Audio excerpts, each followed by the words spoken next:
Isolation sucks. Being separated from people we care about, our friends, our families.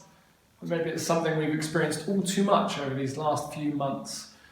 Being separated from the people we love. It's painful. It hurts. It's a sad experience. But there is a worse separation. Separation from other people is bad. But what about separation from God? In the Jewish temple, there was a very physical separation between man and God. In the temple was the Holy of Holies, the most holy place where they believed God dwelt. And no one was allowed in there. To stop people going in, there was a huge barrier, a giant curtain, 20 meters tall, 10 meters wide, and about 10 centimeters thick. It was a huge barrier stopping sinful man entering the presence of holy God. Only one day of the year was one person allowed to go in under very strict rituals. Sinful man could not come into holy God's presence.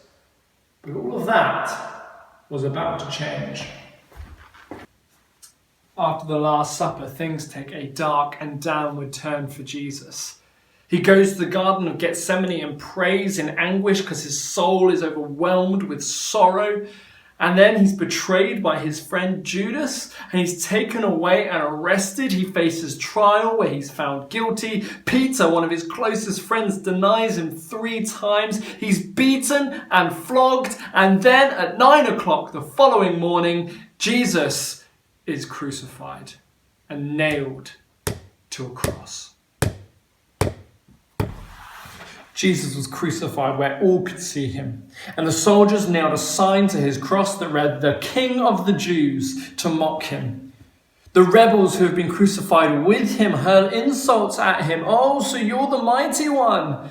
And then the Pharisees and the teachers of the law come and they say, "Oh, you could save others, but you couldn't save yourselves." And insult upon insult is heaped upon Jesus. In his weakest, most vulnerable moment, beaten and hanging on a cross, people want to kick him while he's down. And we get the implication from Mark chapter 15 that this goes on for some time, because we're not told of the time again until noon.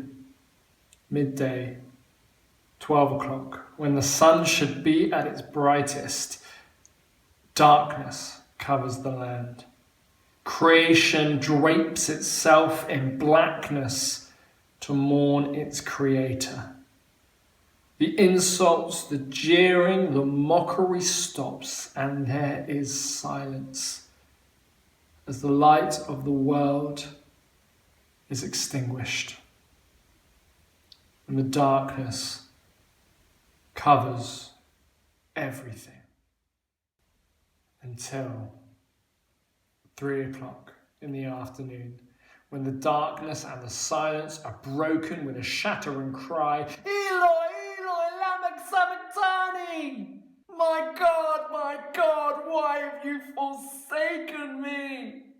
Shortly after, Jesus breathes his last. Jesus says, "Why, God, have you forsaken me?" As in that moment, he was more separated from God than you or I will ever be, as he took the sins of all mankind upon himself and faced the punishment for them in our place. If sin separates us from God, then Jesus was more separated than we could ever get from the holy God. But it was in Jesus' separation that removes our separation. In the temple, the curtain that was 20 meters tall tears from the very top to the very bottom. The curtain was a physical representation of the separation between God and man, the barrier caused by sin. When the curtain was torn from top to bottom, and remember how big this curtain was. No man could tear the curtain. It would have taken dozens of men just to move it. But God tore the curtain from top to bottom, saying that barrier no longer exists. There's no longer a separation between me and you. Sin has been dealt with by Jesus Christ on the cross. He was separated from God, so we wouldn't have to be. He faced the punishment in our place. We can all come to God through Jesus' sacrifice on the cross, through the blood he spilt, like he said last week at the Last Supper.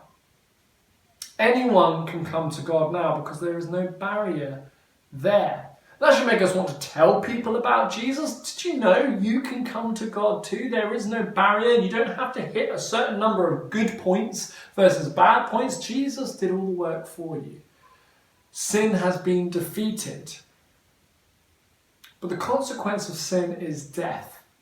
Here we see Jesus defeating sin but dying. So what does that mean for death? Well, we're going to think about that next week. Cue the dramatic music.